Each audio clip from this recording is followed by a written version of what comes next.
ছোট্ট একটি গ্রামে একটি কাঠুরিয়া থাকতো। তার নাম ছিল রবি। সে প্রতিদিন জঙ্গলে গিয়ে কাঠ কেটে বিক্রয় করত ও নিজের সংসার চালাতো।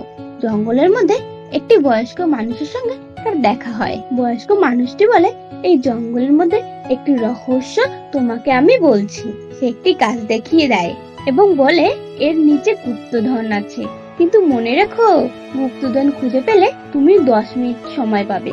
রবি গাছের নিচে গর্ত করতে করতে একটি টাইমে এসে ছোট্ট ছোট্ট সোনার পয়সা পায়। সে মনে মনে ভাবে, আর অল্প কটা, আর অল্প কটা, আর অল্প কটা নেব।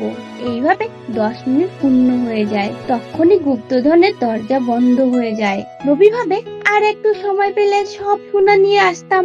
অল্প কটা সোনার পয়সা আনতে পারলাম, আমি সবকটি আনতে পারলে ভালো হতো।